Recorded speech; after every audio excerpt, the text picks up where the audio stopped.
Кек. Күздің салқын кеші.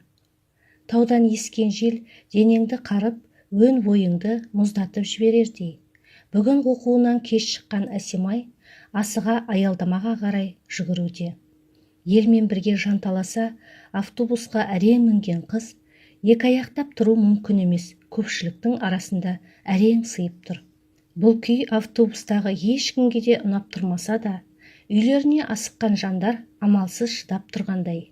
Дегенмен күні бойы шаршаулары шығып, мына кептелісте жүйкелеріне әбден тиген жандар ашуланып, байқаусызда аяғын басқан, қолын тартқан жанмен ұрса кетуге дайын тұрғандай. Ту, аяғыңызды байқасаңызшы, бастыңыз ғой. Енді қалай тұрамын? Аспанда ұшпайтын шығармын. Мына мінгендер кіріп сыймай жатырмыз, деп екіншісі де сіркесі су көтермей тұрғанын сездіргендей. Күнделікті үйренген кептелісімен мұндай ұрыс-керіске мән бергісі келмеген Әсемай амалдап терезеге жақын жерге тұрып алды да, бар ойын Алматының кешкі әсем көрінісін тамашалап жолын жалғастырды. Автобус соңғы аялдамасына жақындай түскен сайын іштегілер де азайып, отыратын орындар босап қалды.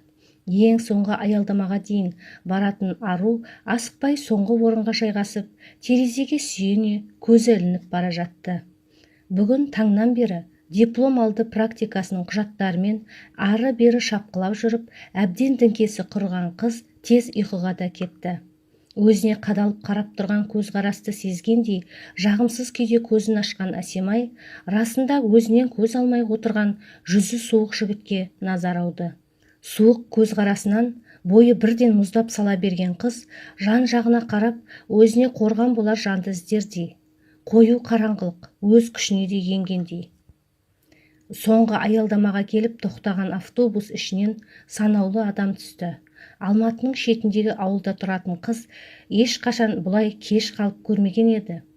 Салқын самал әсерінен бойы да тоңып, жылдам қадам басқан қыз аяқ алысын тездетіп үйіне қарай асықты.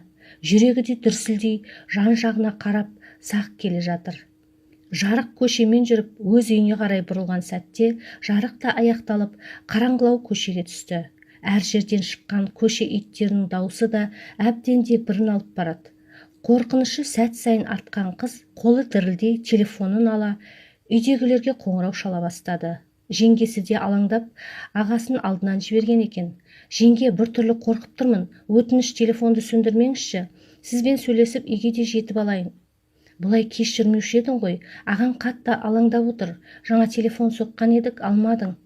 Иә, көзім ілініп кетіпті. Жаңа кафедрада телефонымды дыбыссыз еткенімді ұмытып кетіппін, деп ақтала жылдам баса жөнелді. Артына да қарап қояды. Әлгі автобустағы суық жігіт бейне бір артынан келіп, мына қараңғы тарапқа қарай сүйреп кетердей күй сезініп, қорқып та келеді. Онсыз да қорқып келе жатқан қызға қараңғы тараптан қаңғыбас ит арсалаңдай жүгіріп келе жатқанын көріп, жан дауысы да шыға кетті. Дәл сол уақытта қайдан шыққаны белгісіз әлгі автобустағы суық жігіт үлкен таяқпен әлгі итті ұра жөнелді. Ырылдап біраз сес көрсеткенмен қолындағы таяғымен итті аямай ұра жөнелді. Дәл сол кезде Әсемайдың ағасы да келіп қалып, әлгі итті жерден тас алып ұра бастады. Таяқтың бір ұшы басына қатты тиген қаңғыбас ит те шәуілдей дәл сол сәтте алды-артына қарамай қаша жөнелді. Қорқып тұрған қарындасын құшақтап, әрең өзіне келтірген ағасы әлгі жігітке алғысын да айтуда. Басындағы кепкісін басып киіп алып, түрін көрсетпеуге тырысқан әлгі жігіт басын изей өз жолына да кетті. Неге түннің бір уағына дейін көшеде жүрсің? Әбден уайымдап біттік қой, телефоныңды да алмайсың, деп ағасы ұрсып келеді. Ал бұл сәтте Әсемайдың бар ойы әлгі жігітте еді. Өзі соңынша қорқып қашып келе жатқан жігітті өзін қорғайды деп еш ойламаған еді. Осы оқиғадан кейін барынша сақ болуға тырысқан қыз универінде көп бөгелмеуге де тырысатын. Дегенмен сол бір жігіт еш есінен кете қоймады. Тағы бір кездессе, арнайы алғысын да айтуды ойлап қояды. Сондай оймен жүргенінде бір күні таңертең ерте сабағына шыққанда әлгі жігіт те кездесе қалғаны.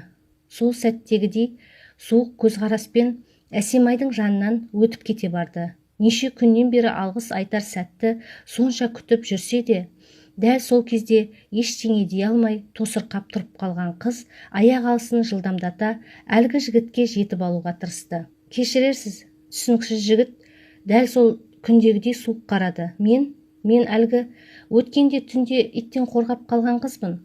Сізге алғысымды айтайын деген едім. Көп рахмет. Ештеңе етпейді деп жанарын басқа жаққа тайдырып әкеткен жігіт аялдамада тұрған автобусқа барып отырды. Айтарын айтып алып, өзіне өзі ыңғайсызданып қалған Әсемай кішкене сол орнында тұрып қалды да, ойланып тұрып автобусқа отырды. Осы күннен кейін екеуі дәл осылай жиі кездесіп қалатын. Әр кездескен сайын сол баяғы суық көзқараспен қызды бақылап қарайтын жігіттен кішкене именсе де, өзіне де беймәлім біртүрлі күйді сезінетін Әсемай кейде өзін еш түсіне алмайтын. Бұл суық қарым-қатынастың түбірін іштей іздейтін. Талдырмаш сұлу қыздың артынан жүгірген талай жігіт болса да, жүрегі біртүрлі өзіне ешкімді жақындатқысы келмейтіндей. Сол бір суық жігітпен сөйлесіп көруді қалайтындай. Бүгін де кеш шығыппыз ғой. Тағы иттен қорықпайсыз ба? Деген дауыстан селт ете қалған Әсемай артына жалт қарады. Сіз, жүріңіз әлгі иттен өткізіп жіберейін деп алдына түсіп бара жатқан суық жігітті түсінбей қалған қыз жан-жағына қарап қойып артынан ере бастады. Мен сізді мүлдем сөйлемейді екен деп ойлағанмын. Бәрі солай айтады. Осы жақта тұрасыз ба? Жұмыс істейсіз бе? Қараңғыдан қорықпайсыз ба? Деп жас балаша сұрақты жаудырып келе жатқан қызға тағы да суық қараған жігіт, көп сөйлемейді екенсіз деген кезде өз сұрақтарынан ұялып қалған ару тілін тістей қалды. Өз үйіне жақындаған сәтте ғана рахмет деп тіл қатып бұрылып бара жатыр еді әлгі жігіт. Менің есімім Бағлан деп дауыстады. Әсемай, есімің өзің сияқты әдемі екен, мүмкін телефон нөміріңді берерсің деп жанына жақындады. Бір сәтте жүрегі дүрсілдей кеткен Әсемай даусы дірілдей әрең нөмірін айтып үйіне жүгіріп кіріп кетті. Сыртқы есікті жаба қолына ұялы телефон ұстай түсініксіз күйде тұрды. Киімдерін ауыстырып жатып та әлгі жігіттен хабар күтіп қайта-қайта телефонына да қарап қояды. Қайынсіңлісінің бір түрлі толқып жүрген байқаған жеңгесі де қалжыңдап сұрап сөзге тартып көріп еді, ұяңдығына салып ештеңе дей қоймады. Бұл кеште Әсемайға аста батпады. Әлгі суық жігіттің бір хабарласқанын күтті. Сабақтарым көп еді деп жылдам ас ішіп, бөлмесіне қарай асыға кіре, тағы да телефонына қарап қояды. Кітаптарын шашып, әр нәрсені шұқылап отырғанымен өзі күткен қоңырау келе қоймады. Үміті үзіле кітаптарын жинай төсегін салып, енді жата берген сол еді, хабарлама түсті. Сәлем, ұйықтап қалмадың ба, Бағлан? Хабарламаны оқи ұйқысы шәйдей ашылған Әсемай бір хабарламаны қайта-қайта жазып, өшіріп әрең жауап қатты. Осы күннен бастап екеуі тек үнсіз ұялы телефон арқылы хат алмасуды бастады.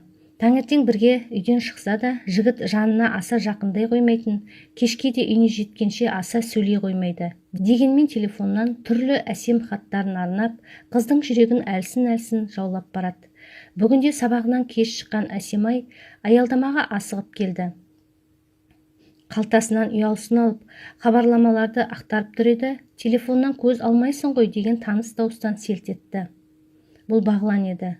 Жігітті өз аялдамасында көремін деп күтпеген қыз кішкене сасқалақтап та қалғанымен дереу жинақталуға тырысты.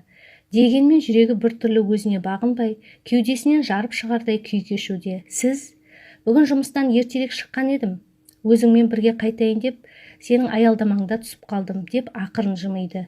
Сол сәтте өз шағын ауданына қарай қатынайтын автобуста келе қалды. Екеуі жол бойы бір-біріне ұрлана қарап, үнсіз телефонмен сөйлесіп келеді. Бүгін ерекше құлпырып кетіпсің. Неге жымидың? Жауап бермедің ғой деп тағы хабарлама жіберді.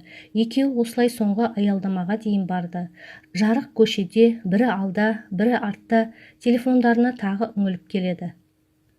Қараңғы көшеге түсе, қыздың білегінен шап берген жігіт оны жол шетіндегі ағаштың түбіне қарай тартты.